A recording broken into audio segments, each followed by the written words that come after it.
4 is not a good number for the Islanders. Case and point.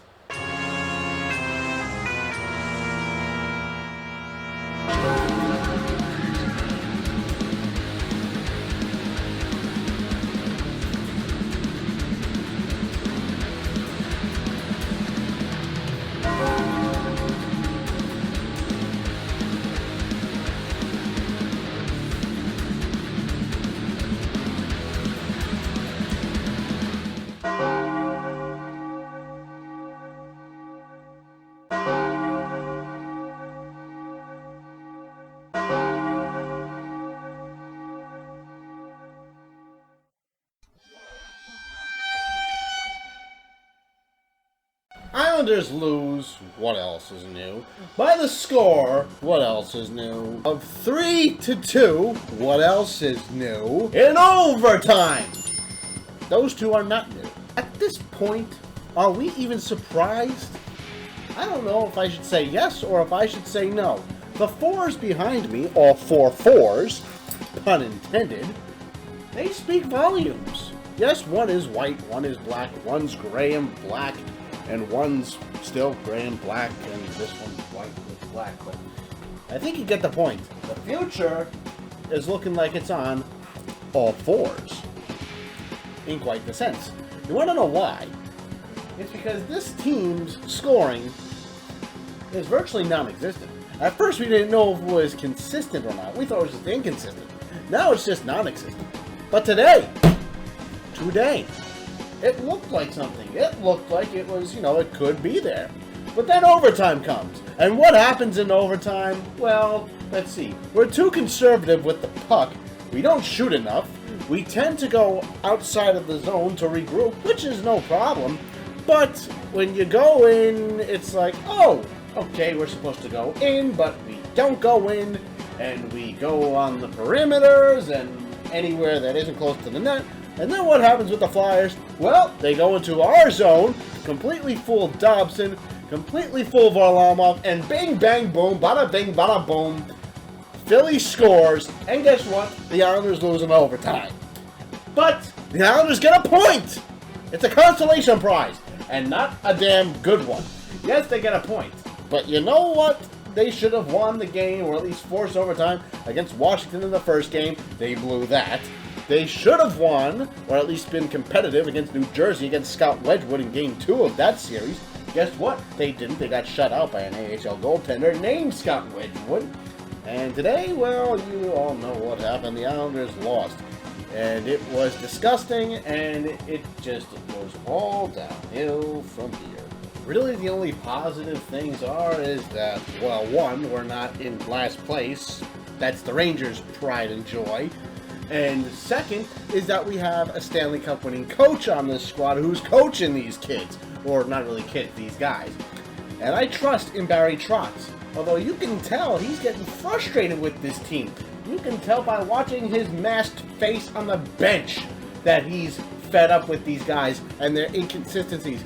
And blowing defensive assignments, which we saw when Philly was given the first 2 goals of the game. But the Islanders played well in the second period, scoring 2 goals and playing like they gave a damn. The same in the third period, although the power play is still god-awful.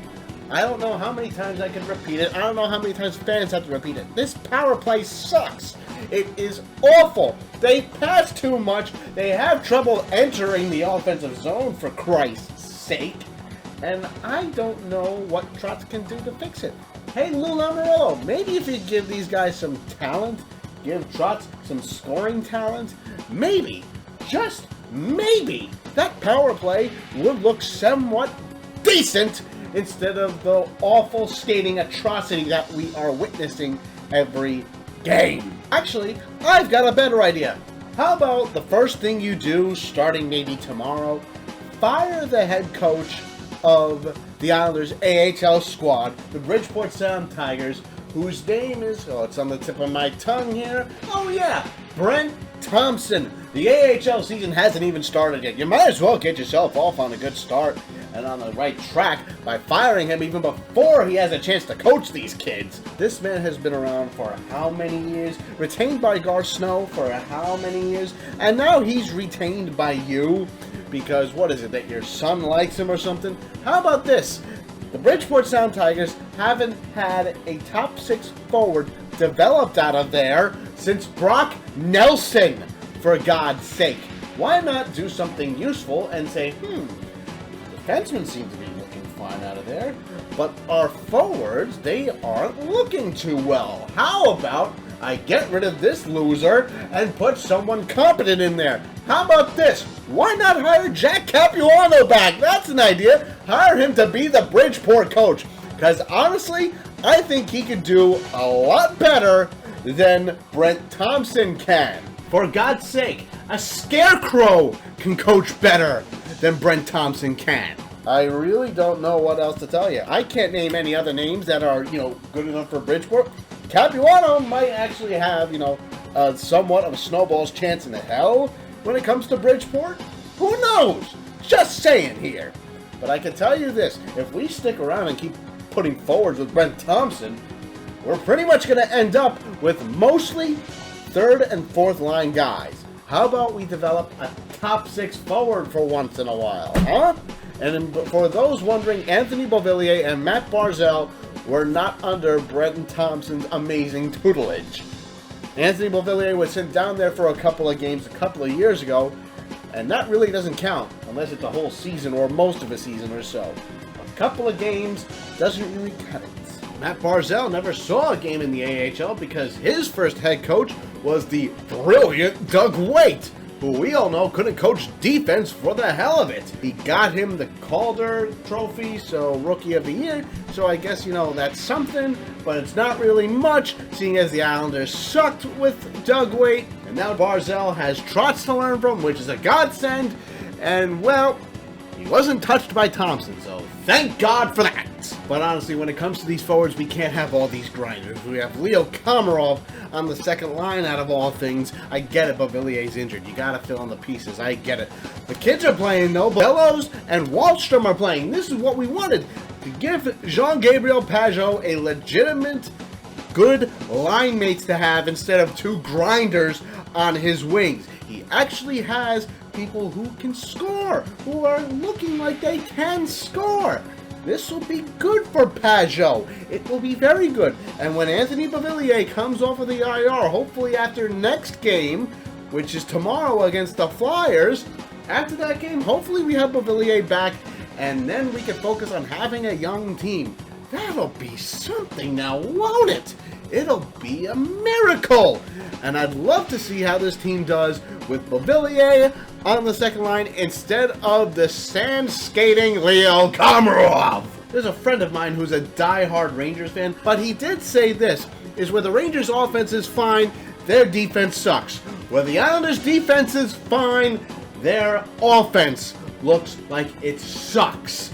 We both come to an agreement on that. Both our teams have wicked flaws, whereas his Rangers have a defensive flaw which is noticeable. My Islanders, our Islanders, you know what I mean when I say our Islanders. Mine plus yours, all of that. Our Islanders have a scoring problem, and it's noticeable. And hopefully, when Beauvillier comes back, that will be addressed, and it'll look a lot better. Let's hope. Thank you very much, everybody, for watching the Risorto Report, Risorto Recap. I'm your most gracious host. Now, I've been blessed with my presence, Greg Risorto, and I will see you tomorrow, Sunday, after the game against the Philadelphia Flyers. Please remember to like this video. Comment down below if you liked it or not. Please subscribe, share this video with everybody you know all over the World Wide Web. Follow me on Facebook at the Risorto Report. Follow me on Twitter. Link is in the description. And as always, let's go Islanders.